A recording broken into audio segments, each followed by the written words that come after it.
In the Lord of the Rings films, Frodo sometimes comes across as a damsel in despair, a liability who is naive and out of his depth, and constantly has to be rescued.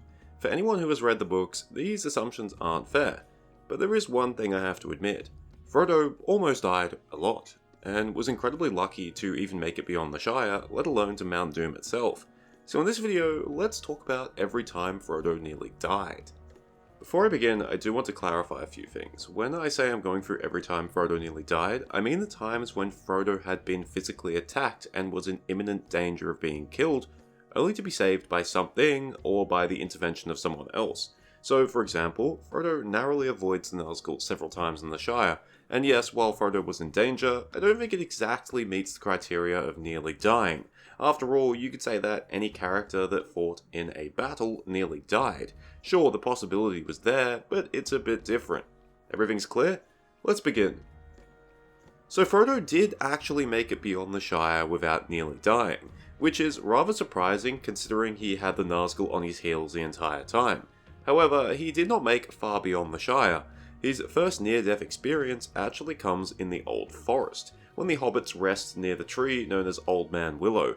Old Man Willow is a malicious sort, and is able to enchant the hobbits into becoming drowsy and sleepy, and all of the hobbits begin to rest. However, Sam, distrustful of the tree, breaks the spell and wanders off, only to hear a splash. He returns to find Frodo being pinned into the water by one of Old Man Willow's branches, and due to his sleepiness, Frodo isn't struggling.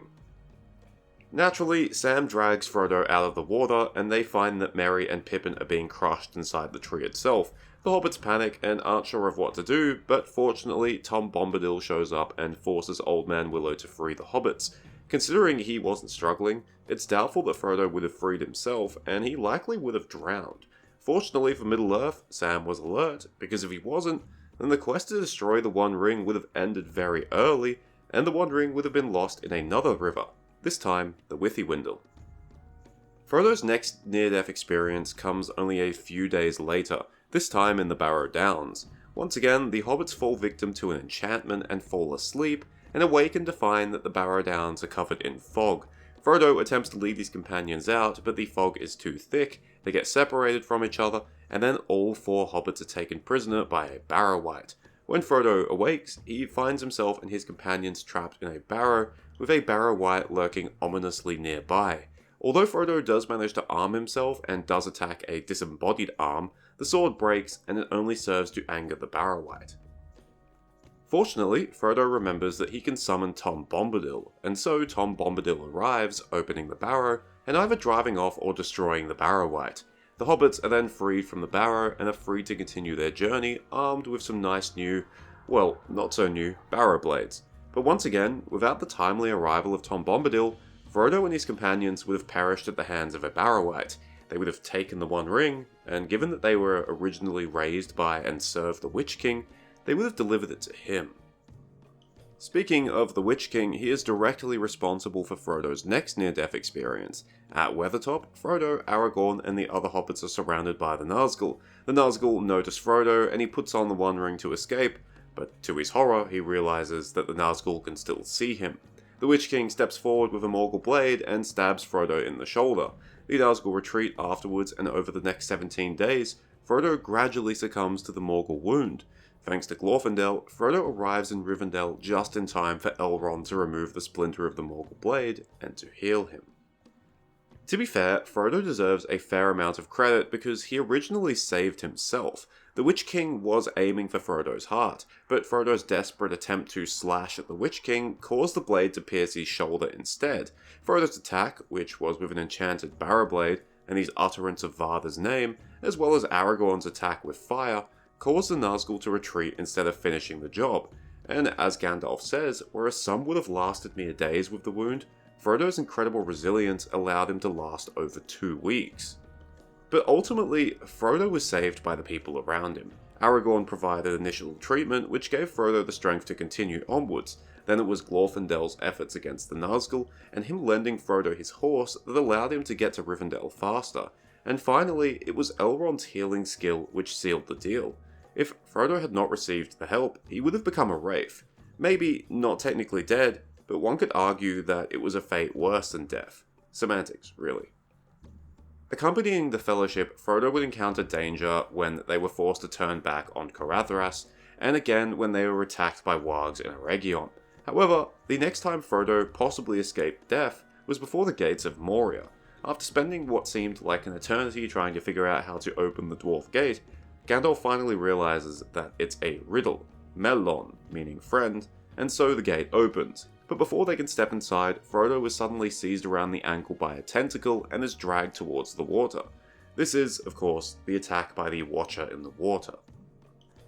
The scene in the book isn't as dramatic as it is in the film. Frodo doesn't get lifted and isn't about to get eaten. Instead, Sam runs over and slashes at the tentacle with a knife, which is enough to get it to release Frodo.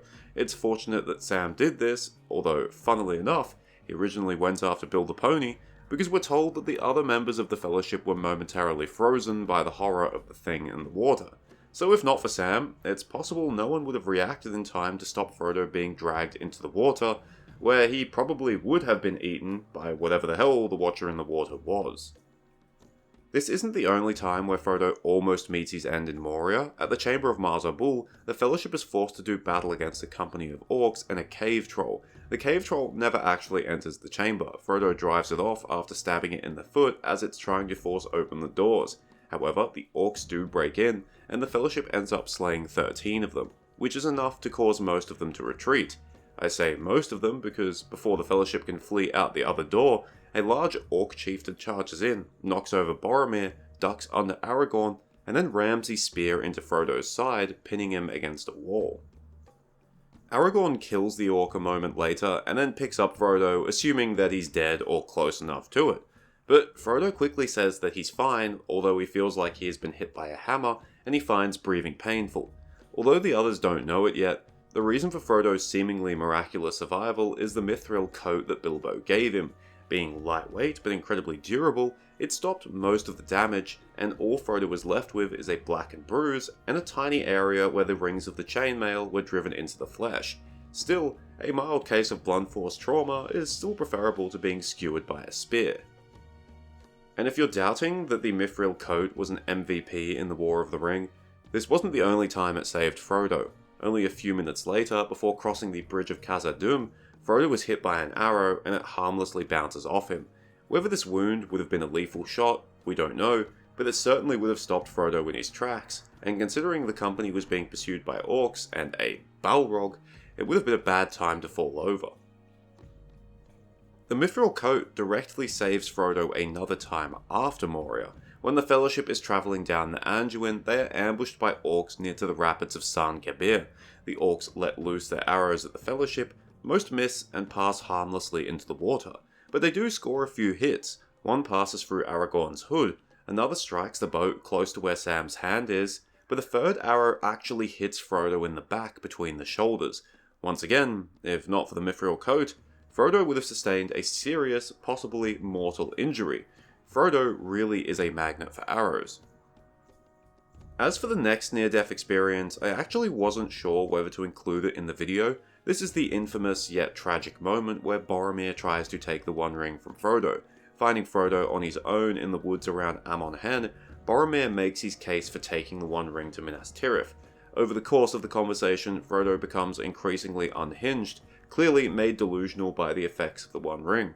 Once Frodo definitively rejects any idea of taking the One Ring to Gondor, Boromir attacks him, but Frodo uses the One Ring to go invisible and escape. Boromir trips over a moment later, which is enough to pull him back to his senses. So, how much danger was Frodo actually in here? We don't know. While Boromir does physically attack Frodo, he needn't have killed Frodo to have taken the One Ring. And in fact, Boromir does imply that he wasn't planning on killing Frodo, because he says that Frodo can tell the others that Boromir took it by force. That being said, Boromir was overcome with madness, and it's possible that he might have killed Frodo, especially if Frodo resisted for long enough. Similarly, I also wasn't sure if I wanted to include the next experience, but I did because it's a little different from the others. Instead of being in danger from a person or a creature, Frodo nearly died due to nature. While traversing Emyn Muil, Frodo and Sam are stopped in their tracks by a ravine, just as a storm is rolling in. Frodo starts climbing down, but is interrupted by a sudden crack of thunder, loud enough for him to lose his grip and fall into the ravine. That alone might have been fatal, except hidden in the fog was a small ledge, so Frodo doesn't fall very far. But Frodo isn't out of danger. The rain is pouring heavily, the wind is howling, and the ledge isn't safe. Fortunately, Sam had some rope with him, and uses it to pull Frodo out of the ravine and back to relative safety. Although we can't be certain Frodo would have died, he seems to think that he was in great danger, saying that he likely would have been washed off or blown off the ledge deeper into the ravine, which was clouded by thick fog. At the very least, there's a good chance Frodo would have been seriously injured, and in a remote place like Amenmuil, that would have been fatal by itself. Frodo actually managed to avoid any near-fatal experiences for about the next 10 days. This lucky streak came to an end at Minas Morgul. The hobbits and Gollum approached the cursed city in order to find the hidden stairs that would lead to Cirith Ungol. However, due to the accursed Watcher statues outside Minas Morgul, and probably due to the influence of the One Ring, Frodo falls into a haze and begins walking towards the city. Fortunately, Sam and Gollum are vigilant and run over to Frodo and attempt to drag him back to safety. Frodo resists them, but it gives him enough time to break out from the spell. Although Frodo was not physically attacked here, he almost certainly would have met his end if not for the intervention of Gollum and Sam. The reason for this is that he was about to step foot onto the bridge that led to the city. There's no cover around, and only shortly after Frodo was dragged to safety, the Morgul host, led by the Witch King, emerged from the city. They would have found Frodo on the bridge, or at the gate before the city, and the One Ring would have been handed over on a silver platter. While the last few instances might not have resulted in a quick or even certain death, the next instance does. Gollum lures Frodo and Sam into his trap, the giant spider, Shelob. Although the hobbits evade her for the first time, upon exiting her lair, she attacks again. Frodo is rushed ahead of Sam and does not see Shelob behind him. Before Sam can warn him, Gollum attacks him, and Sam is forced to fight off the traitor. By the time he is finished, Frodo has been stung by Shelob, leaving him paralyzed, and he has been wrapped up in web and is being dragged towards a tunnel. Fortunately for Frodo, he is saved from the grisly fate of being Shelob's meal by Sam. He manages to grievously wound Shelob with sting, and the spider retreats into her lair, her final fate unknown. If Sam had not been there, or even if he had been delayed by Gollum for a mere few seconds longer, Frodo certainly would have been done for. If he were dragged inside Shelob's lair, there's little chance Sam would have been able to rescue him. This probably would have been the worst way for Frodo to die. Frodo's next possible near-death experience is directly related to his encounter with Shelob. Unfortunately, after driving off Shelob, Sam doesn't realize that Frodo was merely paralyzed, not dead. As a result, Frodo was captured by orcs and taken to the Tower of Cirith Ungol as a prisoner. At this point, the plan would have been to send Frodo to Barrow, but order broke down in the tower, and a fight erupted between the orcs led by Gorbag and Shagrat. Most of the orcs are killed, and Shagrat escapes with Frodo's possessions, such as the mithril coat. When Sam arrives at the top of the tower, he finds a lone orc called Snaga hitting Frodo with a whip and attacks him, driving him off. While this wouldn't be immediately fatal, this would just be the start of Frodo being tortured to death, either in Barad-dûr, as Sauron would have liked, or possibly in Cirith Ungol itself. It's possible that Snaga would have taken some liberties and killed Frodo there. After all, Order had gone, the garrison was mostly dead, and his captain had left. Regardless, Sam deciding to go after Frodo undoubtedly saved Frodo's life. There was one final time where Frodo narrowly escaped death, and surprisingly it was back in the Shire. After the Battle of Bywater, Frodo and the hobbits confront Sharky, who turns out to be Saruman. Saruman is rather pathetic at this point, and although the hobbits want him killed, Frodo decides to banish him. As Saruman goes to leave, he pulls a knife and attempts to stab Frodo. Unfortunately for Saruman, Frodo has his mithril coat back and is wearing it. The knife snaps and does no harm, and Saruman fails once again, and would die shortly afterwards, slain by his own servant Wormtongue. The mithril coat really was the MVP of the series. So there you have it. If you're wondering, that was 13 times where Frodo narrowly escaped certain death or a high probability of death. Sometimes Frodo was targeted either due to his actions or possibly due to the influence of the One Ring, by the Witch King, by Shelob, the Watcher in the Water, by Saruman, and by Boromir. Other times it was just seemingly bad luck. the Orf chieftain in Moria picking him and not one of the 8 other members of the Fellowship, and getting hit by multiple arrows whereas no one else did.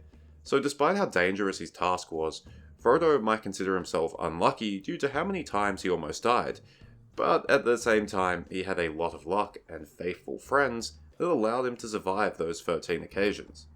Thank you for watching. I hope you enjoyed it or at least found it interesting. In case you're wondering, several of these scenes don't appear in the films, so Jackson added a few more near-death experiences for Frodo, him being dragged out of the Dead Marshes, his encounter with the Nazgul and Osgiliath, being saved from Gollum by Sam, and being pulled to safety by Sam in Mount Doom.